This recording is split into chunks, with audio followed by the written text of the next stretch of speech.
ఇప్పుడు వాస్తవానికి ఎవడన్నా పోయించండి హైదరాబాద్ నుంచి వెళ్ళాడికి తగిలితే వాళ్ళ దృష్టి ఏడ తగులుతుంది కానీ ఆడికి పోనోని దృష్టి ఏడ తగులుతుంది, ఏం తెలియదు అది.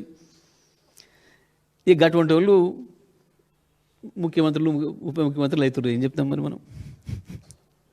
మాట్లాడేటప్పుడు ఓ నాలుక కంట్రోల్ లేకుండా, బుర్రకు పని పెట్టకుండా,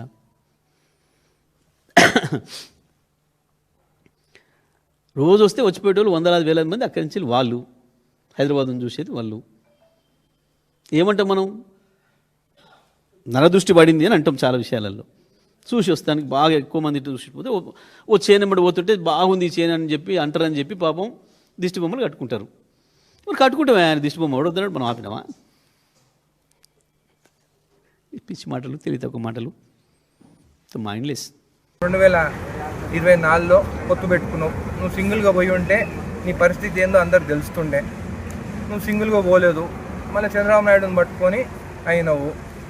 ఒక మెగాస్టార్ చిరంజీవి గారి తమ్ముడిగా ఆయన పేరు చెప్పుకుంటేనే నీకు స్థానం ఉన్నది. నిజంగా మెగాస్టార్ చిరంజీవి గారు లేకుంటే నువ్వు యాక్టర్ అయ్యేదా? నువ్వు ఎప్పుడైతే మాట్లాడినావో తెలంగాణ వాళ్ళ గురించి, మాది నరదిష్టి, మా కళ్ళు పడే గోదావరి అంతా నాశనం అయిపోయిందని చెప్పి మాట్లాడడం మాత్రం కరెక్ట్ కాదు.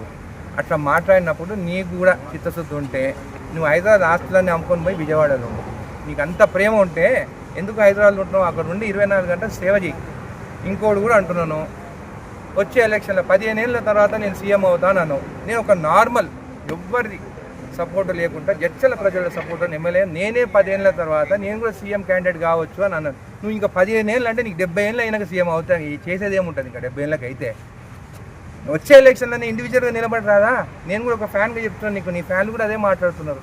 ఎందుకు ఒకరితో పొత్తు, ఇండివిజువల్ నిలబడి గెలువు. నేను కూడా చెప్తున్నాము, మా నరదిష్టి ఉండదు, నువ్వు కావాలనే కోరుకుంటాం మేము. కాబట్టి పవన్ కళ్యాణ్ గారు క్షమాపణ చెప్పాల్సిందే. మా తెలంగాణ వాళ్ళ గురించి మాట్లాడొద్దు, మేము మీ గురించి ఎక్కడ మాట్లాడుతున్నాము. మీరు వచ్చి తల దాచుకునేదేమో ఇక్కడ, అక్కడ జగన్ సీఎం అయితేనేమో మీ మనుషులు టీడీపీ, జనసేన, బీజేపీ వాళ్ళు వచ్చి హైదరాబాద్లో ఉంటారు. అక్కడ మీరు సీఎం అయితేనేమో వైఎస్ఆర్సీపీ వాళ్ళు వచ్చేసి ఇక్కడ తల దాచుకుంటారు.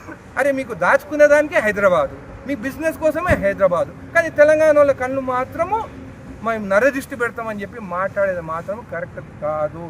మీరు క్షమాపణ చెప్పాల్సిందే. లేకుంటే హైదరాబాద్ ఎందుకు ఆస్తులు కొనుక్కుంటున్నావు? ఇప్పుడే కొనుక్కుంటున్నావు కదా, ఆస్తులన్నీ ఎక్కడి నుంచి వచ్చినాయి, అప్పులన్నీ తీరినాయంట కదా అని అందరు ప్రజలు అంటున్నారు. అయినా కానీ యాజ్ అ ఫ్యాన్ మీ కుటుంబం బాగుండాలని చెప్పి, మీ కుటుంబంలో కూడా అందరూ తెలంగాణ వాళ్ళని పెళ్లి చేసుకున్నారు కదా. రామ్ చరణ్ ఎవరు చేసుకున్నారు? తెలంగాణ అమ్మాయి. అల్లు అర్జున్ ఎవరు చేసుకున్నారు? తెలంగాణ అమ్మాయిని. అంటే మా ఆస్తులు కావాలి, మావన్నీ కావాలి, కానీ మా కళ్ళు మాత్రము నరదిష్టి అని అంటారా?